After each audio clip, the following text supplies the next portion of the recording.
Montel Alexander Bowman, a name largely unknown to the general public, yet one that carries a heavy burden of unsettling claims. Yet his claims are deeply unsettling, painting a picture of a world where privacy is a relic of the past. Bowman alleges he is a victim of advanced technology used to manipulate his body and mind in ways that defy comprehension. He describes a reality where thoughts, feelings, and even physical sensations are controlled by external forces, leaving him a prisoner in his own body. This is no longer the stuff of science fiction, but a potential reality we must grapple with. Bowman's case, though unsubstantiated, forces us to confront a chilling question that lingers in the back of our minds. Has technology advanced to the point where it can intrude upon our very being, altering the essence of who we are? While evidence supporting Bowman's claims remains elusive, the potential for such technology is undeniable and increasingly plausible.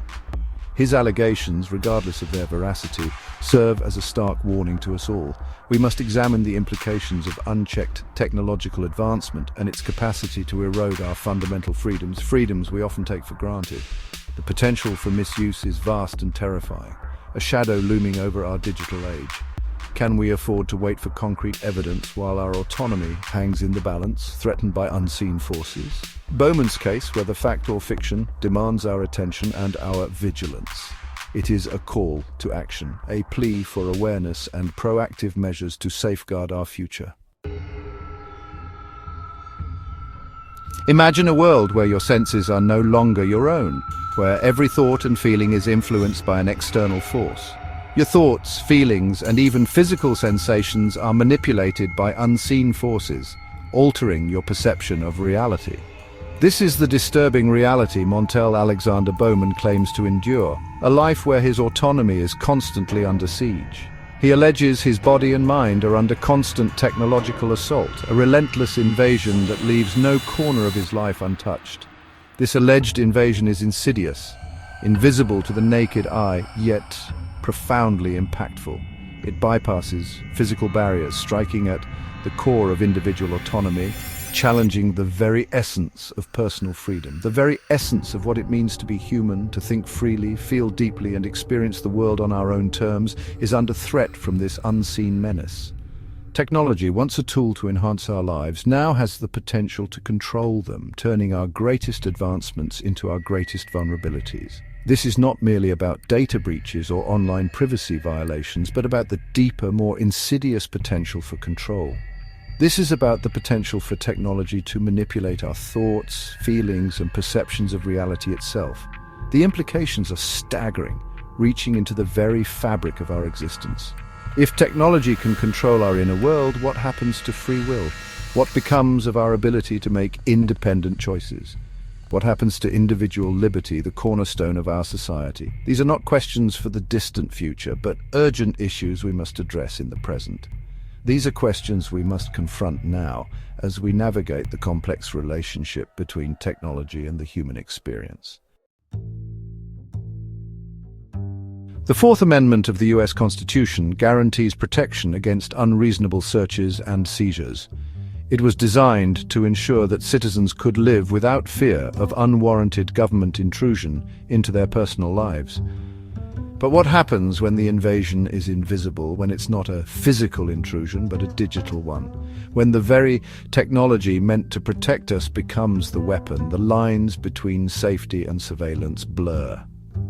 The USA Patriot Act, passed in the wake of 9/11, expanded government surveillance powers in the name of national security. It allowed for unprecedented monitoring of communications and data. While its proponents argue it's a necessary tool to combat terrorism and protect citizens, critics warn of its potential for abuse. They fear that such powers could be used to target innocent individuals and suppress dissent. They argue it grants the government unchecked access to personal data, eroding privacy rights and creating a surveillance state. Bowman's case, regardless of its validity, highlights the vulnerabilities of our legal framework in the face of rapidly evolving technology. It underscores the need for laws that can keep pace with technological advancements. Existing laws drafted in a pre-digital era are ill-equipped to address the complexities of technological manipulation. They struggle to balance the need for security with the protection of individual freedoms. The lines between national security and individual privacy have become blurred. As technology continues to advance, this tension will only grow. The legal tools meant to protect us are increasingly inadequate against the sophisticated technologies being deployed. It is imperative that we find a balance that ensures both our safety and our privacy. The psychological and emotional toll of such invasive technology is unimaginable. Imagine living with the constant fear that your thoughts, feelings, and sensations are not your own. The feeling of violation, the loss of control, and the erosion of trust in one's own perceptions can be devastating. The very foundation of selfhood crumbles under the weight of constant surveillance and manipulation. Anxiety, paranoia, and depression become the norm. Sleep is disrupted by nightmares of unseen eyes watching, unseen hands manipulating thoughts and emotions. This is not just about individual suffering, though that is significant in itself. This is about the erosion of trust in society, the breakdown of community, and the fostering of fear and suspicion. Section 5. Echoes of intrusion, real-world parallels. While the extent of technological manipulation alleged by Bowman remains unsubstantiated, history is rife with examples of governments and institutions exploiting technology for nefarious purposes. The MKUltra program, a CIA initiative during the Cold War, experimented with mind control techniques on unwitting subjects. The Tuskegee syphilis study, infamous for its unethical treatment of African American men, demonstrates the potential for medical and scientific research to be used as a tool of oppression. These cases, though not directly comparable to Bowman's claims, highlight a disturbing pattern.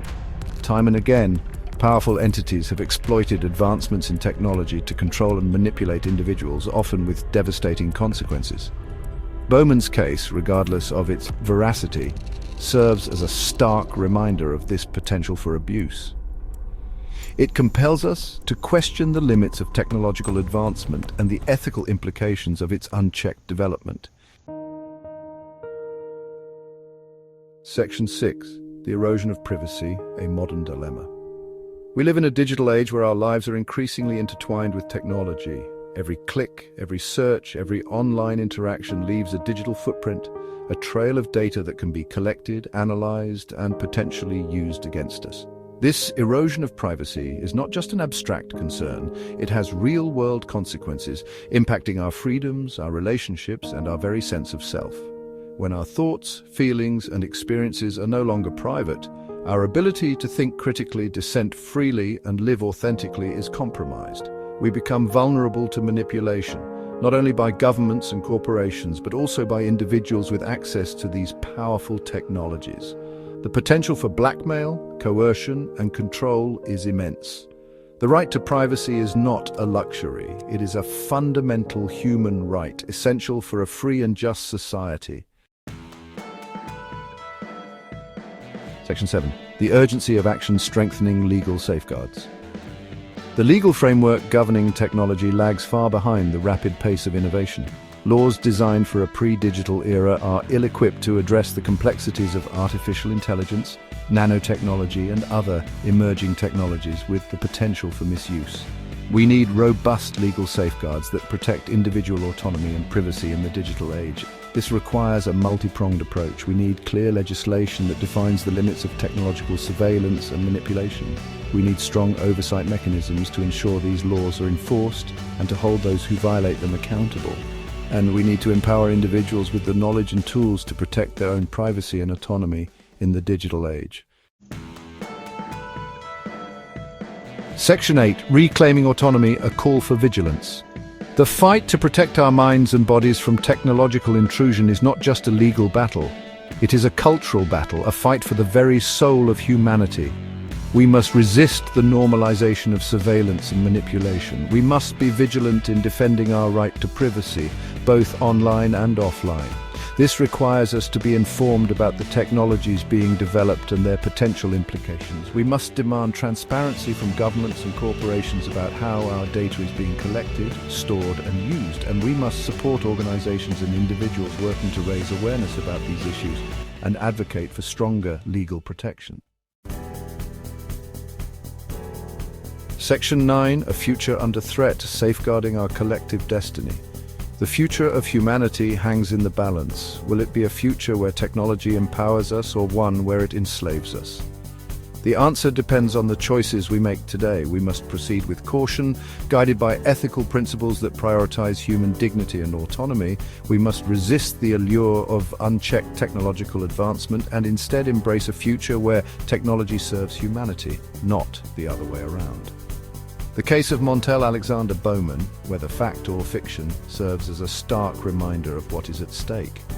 It is a call to action, a plea to safeguard our collective future from the dystopian possibilities of unchecked technological control.